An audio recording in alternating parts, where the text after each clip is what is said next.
You are watching 99 Kafir by Osho। एक सम्राट का एक नौकर था, नाई था उसका।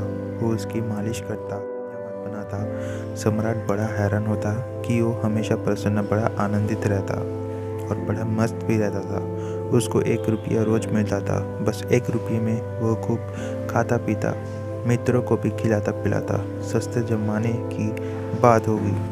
रात जब सोता तो उसके पास 1 पैसा ना होता। वह निश्चिंत सोता। सुबह 1 रुपया फिर उसे मिल जाता। वो मालिश करने के बाद वो बड़ा खुश हो जाता फिर से। इतना खुश था कि सम्राट को उसे ईर्ष्या होने लगी। सम्राट भी इतना खुश नहीं था। खुशी कहाँ, उदासी और चिंताओं के बोझ और पहाड़ उसके सिर पर थे। उसने पूछा नाई से कि तेरी प्रसन्नता का क्या राज है, बता। उसने कहा, मैं तो कुछ जानता नहीं, मैं कोई बड़ा बुद्धिमान नहीं, लेकिन जैसा आप मुझे प्रसन्न देखकर चकित होते हैं तो मैं आपको देखकर चकित होता हूँ कि आपके दुखी होने का क्या कारण है। मेरे पास तो कुछ भी नहीं है और मैं सुखी हूँ। आपके पास सब है और आप सुखी नहीं। आप मुझे ज़्यादा हैरानी में डाल देते हैं। मैं तो प्रसन्न हूँ क्योंकि प्रसन्नता होना स्वाभाविक है और होना को क्या ही है। वजीर से पूछा सम्राट ने एक दिन कि इसका राज खोजना पड़ेगा। यह नाई इतना प्रसन्न है कि मेरे मन में ईर्ष्या की आग जलती है और इससे तो बेहतर नाई ही होती है। यह सम्राट होकर क्यों फंस गए? इससे तो बढ़िया नाई होना था। न रात नींद आती, न दिन में चैन है और रोज चिंता बढ़ती ही चली जाती है। घटता तो दूर, एक समस्या हल करो 10 खड़ी हो जाती है। वजीर ने कहा, आप घबराइए मत, मैं उस नाई को दुरुस्त किए देखता हूँ। वजीर तो गणित में कुशल था। सम्राट ने कहा, क्या करोगे? उसने कहा, कुछ नहीं, आप 1 2 4 दिन में देखेंगे।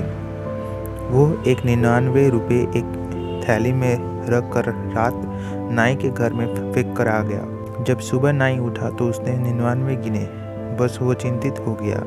उसने कहा, बस 1 रुपया आज मिल जाए तो आज उपवास ही रखेंगे, 100 पूरे कर लेंगे। बस उपद्रव शुरू हो गया। कभी उसने इकट्ठा करने का सोचा ना था। इकट्ठा करने की सुविधा भी ना थी। 1 रुपया मिलता था, वो पर्याप्त था जरूरत के लिए। कल की उसने कभी चिंता भी नहीं की थी। कल उसने मन में कभी छाया ही ना डालता था और आज में ही जिया करता था, मस्त रहता था पहले। आज पहली दफ़ा कल उठा, 99 पास में थे। 100 करने में देर ही क्या थी। सिर्फ एक दिन तकलीफ उठानी थी कि 100 पूरे हो जाएंगे। उसने दूसरे दिन उपवास कर दिया, लेकिन जब दूसरे दिन वो आया सम्राट के पैर दबाने तो वो मस्ती ना थी, उदास था, चिंता में पड़ा था। कोई गणित चल रहा था। सम्राट ने पूछा, आज बड़े चिंतित मालूम होते हो, मामला क्या है? उसने कहा, नहीं हुजूर, कुछ भी नहीं, कुछ नहीं, सब कुछ ठीक है। मगर आज बात में वो सुगंध ना थी जो सदा होती थी। सब ठीक है, ऐसा कह रहा था जैसे सब कहते हैं सब ठीक है। जब पहले कहता था तो सब ठीक है, आज औपचारिक कर रहा था। सम्राट ने कहा, नहीं, मैं ना मानूंगा। तुम उदास दिखते हो, तुम्हारी आंख में रौनक नहीं। तुम रात सोए ठीक से? उसने कहा, अब आप पूछते हैं तो आपसे झूठ कैसे बोलूं। रात नहीं सो पाया, लेकिन सब ठीक हो जाएगा, एक दिन की बात है, आप घबराइए मत। लेकिन वो चिंता उसकी रोज़ बढ़ती गई। 100 पूरे हो गए तो वो सोचने लगा कि 100 तो हो ही गए, अब धीरे धीरे इकट्ठा कर ले तो कभी 200 हो जाएंगे। अब एक एक कदम उठाने लगा। वो 15 दिन में बिल्कुल ही ढीला ढाला हो गया। उसकी सब खुशी चली गई। सम्राट ने कहा, अब तो बता ही दे, सच सच मामला क्या है? मेरे वजीर ने कुछ किया? तब वो चौंक गया। नहीं बोला, क्या मतलब आपका वजीर? अच्छा, तो अब मैं समझा। अचानक मेरे घर में एक थैली में पड़ी मिली मुझे 99 रुपये। बस उसी दिन से मैं मुश्किल में पड़ गया हूँ। दोस्तों, इस कहानी से हम 2 चीज़ सीख सकते हैं। पहला तो ये चीज़ कि संतोष यानी कि सेटिस्फेक्शन होना पड़ेगा, और दूसरा ये कि हमें हमेशा लालच नहीं करना चाहिए। लालच बुरी बला है।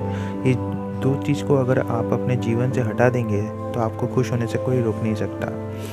इस कहानी को सुनने के लिए आपको बहुत बहुत धन्यवाद। आने वाले वीडियोस के लिए हमारे चैनल को सब्सक्राइब करें और ऐसे हमारे साथ जुड़े रहें।